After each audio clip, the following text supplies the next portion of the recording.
La plupart des gens meurent comme des notes de bas de page dans leur propre lignée. Nés, ils ont vécu, oublié, aucun héritage, aucun pouvoir. Juste un autre nom gravé sur une pierre tombale parmi un cimetière rempli de néant. Mais toi, tu n'es pas ici pour être oublié. Tu es ici pour devenir le plus grand que ta lignée ait jamais connu. Cela signifie abandonner le confort, trahir la médiocrité et bâtir une vie si immense, si indéniable, que les générations à venir adoreront ton nom ou le craindront. Il ne s'agit pas d'être aimé, il s'agit d'être gravé dans les mémoires. Machiavelli n'écrivait pas pour les faibles. Il écrivait pour ceux qui sont prêts à surpasser, à surtravailler, à survivre à leurs ennemis. Même si ces ennemis portent ton propre nom de famille, ta famille t'a donné un nom, mais c'est à toi de lui donner un sens. Alors si tu es prête à cesser de t'excuser, si tu es prête à devenir la version la plus redoutable et la plus respectée de toi-même, si tu es prête à t'élever au-dessus de chaque fantôme qui t'a précédé, alors continue. Parce que ceci n'est pas une simple vidéo, c'est une déclaration de guerre contre tout ce qui a freiné ta lignée. Commençons. Avant de t'élever, tu dois comprendre d'où tu t'élèves. Ton héritage est une histoire écrite, pour la plupart, par la peur, l'échec, la survie et le compromis. La plupart de tes ancêtres n'ont pas vécu, ils ont enduré. Ils n'ont pas dominé, ils ont obéi. Ils n'ont pas bâti de légende, ils se sont contentés d'exister. Tu es né dans ce script, transmis par des chuchotements, des traditions et des règles tacites. Sois humble, ne te fais pas remarquer, rentre dans le moule, joue la sécurité, sois reconnaissant de ce que tu as. Ce script s'arrête avec toi. Car si tu veux devenir le plus grand de ta lignée, la première chose que tu dois faire, c'est brûler les plans qu'ils t'ont laissés. Machiavelli aurait ri de cette obsession moderne pour l'humilité et les héritages passifs. Il savait ce que la majorité des hommes refuseront toujours d'accepter. Le pouvoir ne s'hérite pas, il se saisit. Et la grandeur ne se transmet pas.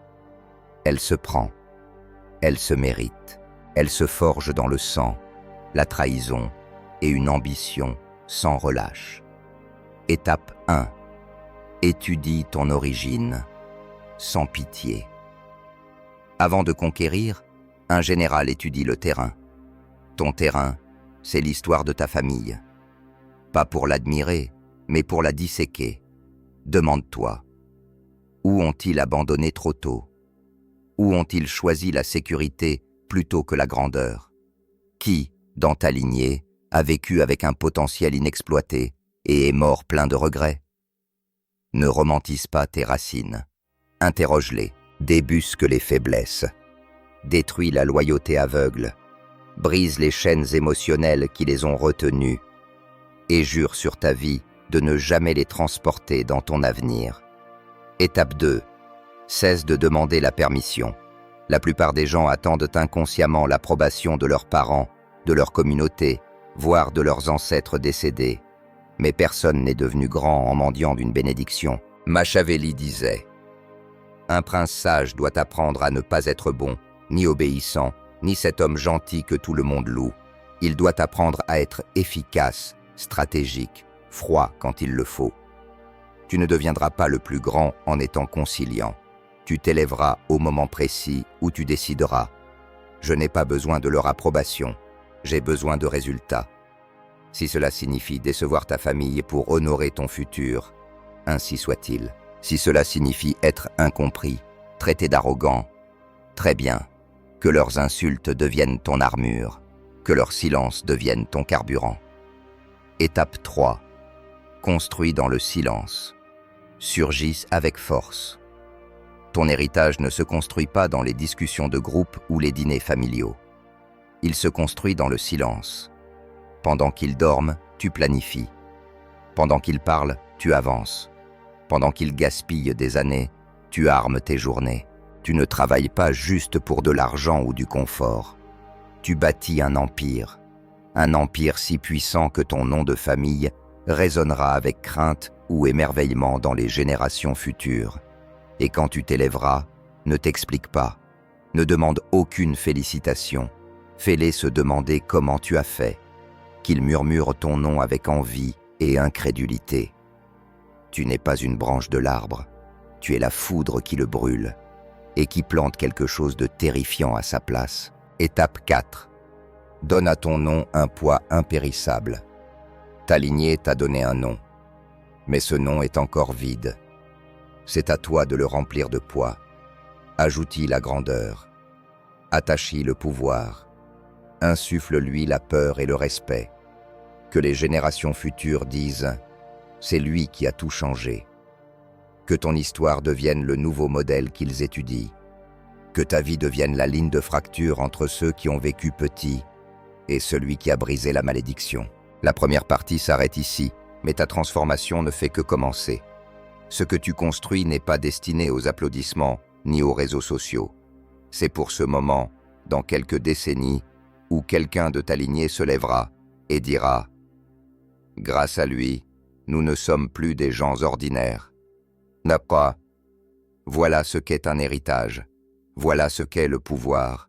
C'est le chemin que Machiavel aurait respecté. Avant de devenir puissant, tu dois d'abord affronter ce qui vit en toi, l'esclave silencieux qu'on a dressé à obéir, à attendre, à se soumettre. La plupart des gens ignorent même son existence. Ils croient être libres, alors qu'ils sont enchaînés à des faiblesses héritées, piégés dans une loyauté émotionnelle envers des gens qui n'ont jamais osé chercher le pouvoir. Cet esclave intérieur te pousse à rester petit, à être humble, à demander la permission, à respecter un moule familial façonné bien avant ta naissance. Machiavel appellerait cela une cage. Tu n'es pas né pour répéter les erreurs de ton père ou les peurs de ta mère. Tu n'es pas censé transmettre la pauvreté d'ambition simplement parce qu'elle t'est familière. Tu es né pour reconstruire le sens même de ton nom. Et cela commence par la destruction. Non pas des autres, mais de cette version inférieure de toi-même que ton passé a créée. Cela exige l'isolement. Pas éternel, mais suffisant pour te détacher du vieux conditionnement. Chaque voix s'adressant à ton ancien toi faible doit être coupée. Chaque attente imposée par ceux qui craignent d'évoluer doit disparaître. Dans ce silence, le vrai travail commence. Tu commenceras à réaliser que beaucoup de croyances transmises par ta famille étaient en réalité des chaînes déguisées en sagesse. Des phrases comme « Ne sois pas trop ambitieux »,« Joue la sécurité »,« N'oublie pas d'où tu viens » ne sont que des mécanismes de réduction. Non, tu dois te souvenir d'où tu viens pour mieux le détruire. Ce qui est en train de naître ici, c'est une renaissance violente, et elle réclame bien plus que des efforts. Elle exige une obsession. On ne devient pas grand en faisant assez. On le devient en faisant infiniment plus que ce que les autres considèrent de nécessaire. Pendant qu'ils dorment, tu construis. Pendant qu'ils doutent, tu avances. Pendant qu'ils attendent des signes, tu les crées. Tu deviens le signal. La malédiction de ta lignée n'était pas la paresse. C'était la passivité. Attendre la chance, l'acceptation. Attendre que quelqu'un d'autre allume le feu. Ce cycle s'arrête avec toi. Et tu allumeras ce feu seul. Tout en toi doit devenir une arme. Tes pensées, tes habitudes, ton corps. Les hommes faibles parlent. Les hommes puissants bâtissent dans le silence. Tu entres dans une pièce et tu changes l'air, non par le bruit, mais par ta présence. Tu n'as pas besoin d'applaudissements, tu as besoin d'avantages. Pas de validation, mais de pouvoir. Pouvoir sur tes émotions, ton temps, ton nom. Et certains tenteront de te retenir, famille, amis, amants. Ils diront « tu as changé ». Et c'est bien le but. Ils diront que tu n'as plus ta chaleur. Parfait. La chaleur est faite pour ceux qui choisissent le confort. Toi, tu veux devenir inoubliable. Tu n'as plus l'obligation de porter qui que ce soit. Ceux qui se moquent de ta discipline, de ta concentration, de ton refus de te contenter, doivent disparaître. Leur temps est révolu. Le prochain chapitre de ta lignée n'est pas un projet collectif. Il est écrit par une seule main, la tienne. Et il portera ta signature, pas la leur. Laisse-les se noyer dans les distractions, Laisse-les s'éteindre dans la routine. Toi, tu deviendras l'exception, le mythe, le nom que l'on chuchotera encore des générations plus tard, celui qui a tout changé. Tu n'es plus simplement un homme. Tu es une force. Tu es la réinitialisation. Tu es le châtiment pour tout ce que ta famille a toléré. Et qu'ils applaudissent ou qu'ils maudissent ton nom, cela n'a plus d'importance, parce qu'ils s'en souviendront. Et c'est la seule chose qui compte. L'esclave intérieur est mort. Le souverain intérieur a pris le trône. Le pouvoir n'est jamais seulement ce que tu détiens, c'est aussi ce que les autres croient que tu détiens. Machiavel le savait. La réalité est façonnée par la perception, et la perception appartient à celui qui contrôle le récit. Les plus grands de ta lignée n'ont pas seulement construit des empires avec des épées, ils les ont bâtis avec des histoires. Ton nom n'est une arme que s'il pèse dans l'esprit des autres. S'ils ne croient pas que tu es inarrêtable, tu n'es qu'un homme de plus avec des rêves. Pour devenir légendaire, tu dois d'abord devenir un mythe en mouvement. Cela signifie que tu contrôles ce que les gens pensent de toi avant même de te rencontrer. Cela signifie devenir cette force que l'on craint à voix basse, cette présence qui rôde derrière chaque décision, cette ombre inébranlable dans chaque pièce. Et tu y parviens, non pas par le mensonge, mais par la vérité sélective. Tu montres la force, mais tu caches la vulnérabilité. Tu révèles le pouvoir, mais tu masques la stratégie.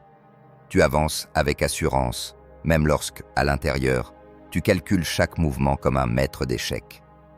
Machiavel conseillait aux princes de paraître vertueux, même s'ils ne l'étaient pas. La vertu, dans ce sens, est un masque. Le masque qui dissimule ton ambition et garde tes ennemis aveugles. Ta réputation est le socle de ton royaume. Protège-la comme une forteresse. Nourris-la intelligemment. Laisse les rumeurs de ta puissance devenir plus fortes que la réalité, car parfois, la peur de ce que tu pourrais faire est plus puissante que ce que tu fais réellement. Ne permets jamais qu'on te devine. S'ils pensent te connaître, ils peuvent te contrôler. Tu n'es pas un livre à lire, tu es une forteresse à conquérir. Maîtrise le silence et le bon timing. Parle uniquement quand cela te donne un avantage. Reste silencieux quand les mots peuvent te trahir. Chaque geste doit être calculé. Le pouvoir réside dans les détails que la majorité néglige. Mais la perception seule ne suffit pas. Tu dois traverser les systèmes, sociaux, professionnels, politiques, tel un fantôme, invisible mais létal. Machiavel enseignait aux souverains d'utiliser la ruse et la stratégie pour survivre dans des cours hostiles.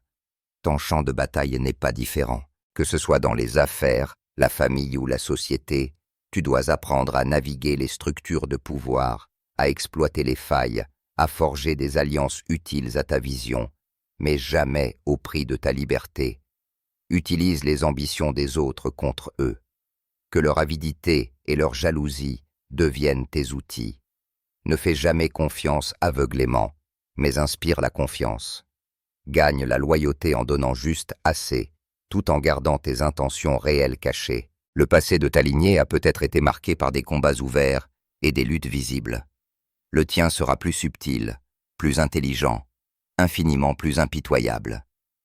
Souviens-toi, le grand pouvoir exige souvent une grande dissimulation. Machiavel n'a jamais prétendu que la vertu était nécessaire. Ce qu'il était, c'était l'efficacité, cette brutalité stratégique qui permet de survivre et de dominer.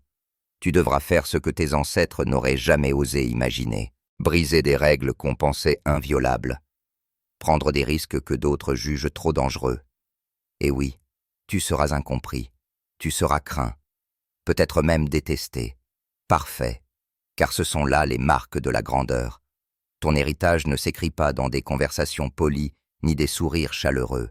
Il s'inscrit dans les nuits froides, les décisions dures et les sacrifices que personne d'autre n'a le courage de faire. Il s'écrit quand tu choisis le pouvoir plutôt que la popularité, le silence plutôt que l'explication, le chemin difficile plutôt que le mensonge facile.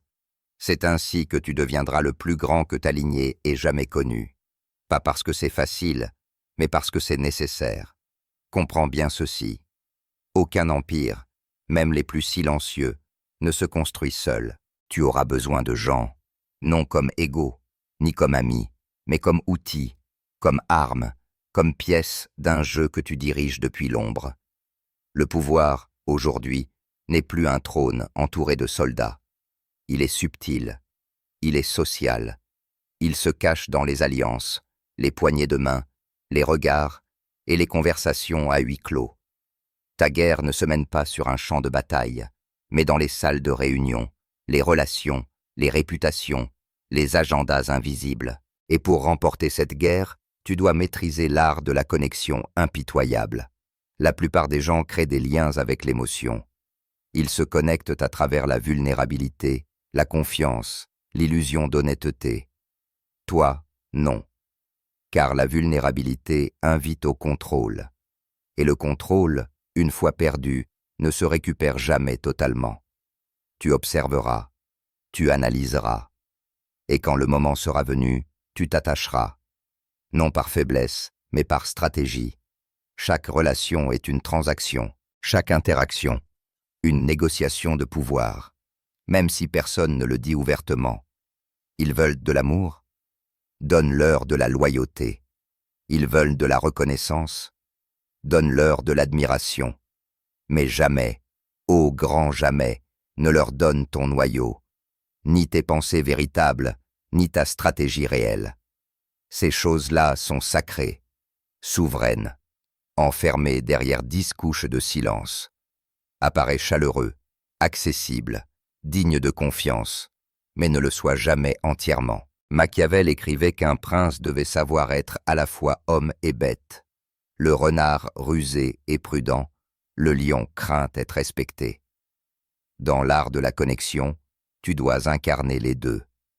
Charmant en surface, calculateur en profondeur. Ton esprit est une lame qu'ils ne doivent jamais voir venir. Apprends à parler en couches, des vérités qui semblent entières, mais sont incomplètes. Partage des histoires qui révèlent ton caractère, mais jamais ton intention. Souris avec sincérité, mais que tes yeux parlent une autre langue, une langue plus sombre, plus fermée. Laisse les gens te croire proche sans jamais l'être vraiment, car la proximité invite au chaos. Les gens changent, les gens trahissent, et même les plus loyaux peuvent tourner le dos si leur faim dépasse leur gratitude. Alors que fais-tu? Tu nourris cette faim avec prudence.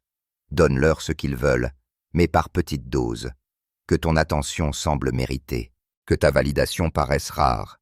Ainsi, tu deviens la source de leur survie émotionnelle, et quiconque dépend de toi hésitera à te trahir. Ce n'est pas de la cruauté, c'est du contrôle. Rends-toi inoubliable dans l'esprit des autres, non par désespoir, mais par rareté.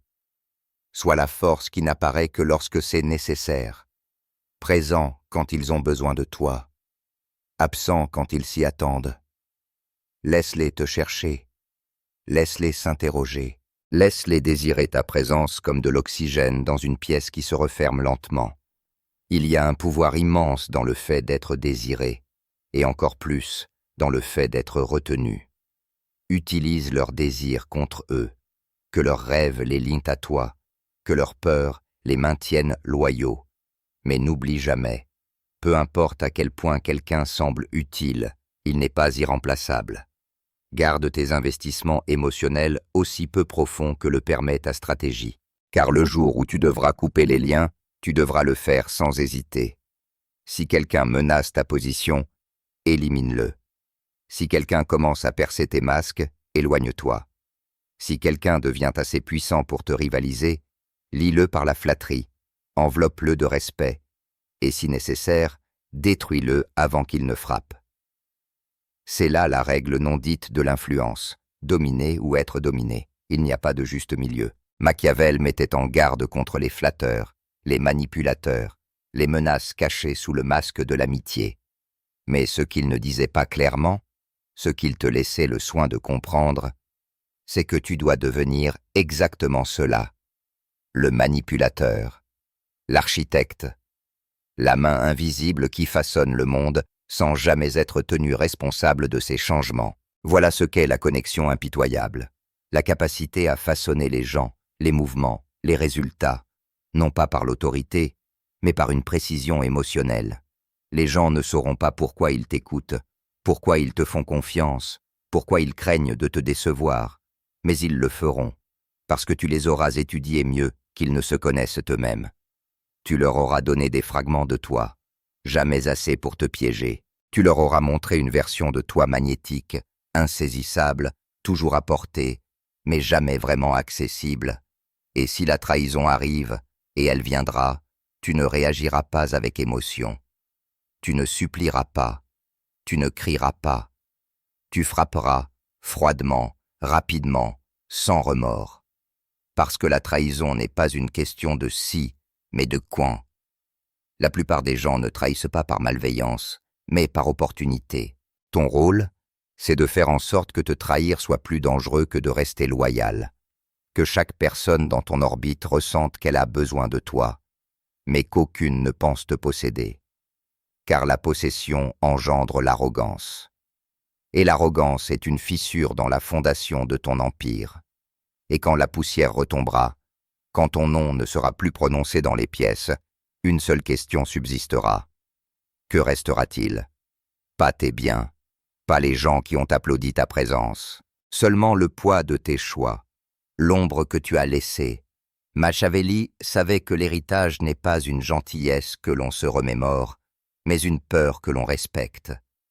Les faibles confondent l'héritage avec le fait d'être aimé. Les puissants savent qu'un vrai héritage est inévitable, inoubliable. Même absent, tu domines encore la pièce, par les règles que tu as créées, les structures que tu as façonnées, les esprits que tu as modelés à suivre ton chemin, même sans jamais connaître ton nom. Ton héritage ne doit pas être doux, il ne doit pas être dilué par le confort, la commodité ou l'approbation. Tu n'es pas né pour te fondre, tu es né pour redessiner le monde autour de toi. Non par des applaudissements, mais par la force, par un silence qui déplace les masses, par une absence qui résonne plus fort qu'une présence. Tu ne dois pas viser à être aimé, tu dois viser à être inoubliable. C'est là que la majorité échoue. Ils veulent te compter, mais ils veulent aussi être aimés. Tu ne peux pas avoir les deux. Le monde n'admire pas les dociles. Il admire ceux qui gagnent, ceux qui tordent les règles, ceux qui pénètrent le chaos sans trembler. Tu es ici pour construire quelque chose d'inébranlable, pour que tes ennemis hésitent à murmurer ton nom, pour que ta présence devienne une légende que l'on raconte à voix basse, pour que tu hantes les décisions des lâches, même à distance.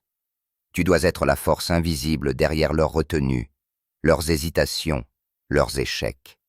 C'est ce que Machiavel voulait dire lorsqu'il écrivait « Il vaut mieux être craint qu'aimé, si l'on ne peut être les deux, car la peur crée de la distance, du respect, de la discipline. L'amour s'efface, la peur laisse une trace. Tes ancêtres ont peut-être régné par la guerre, la renommée ou le statut, mais ta guerre est intérieure, elle est froide, psychologique, menée par la perception, la domination, l'indifférence stratégique. Tu ne joues pas juste le jeu, tu réécris le plateau. Tu dois devenir une figure que l'histoire ne pourra pas effacer. Non parce que tu étais bruyant, mais parce que tu étais efficace.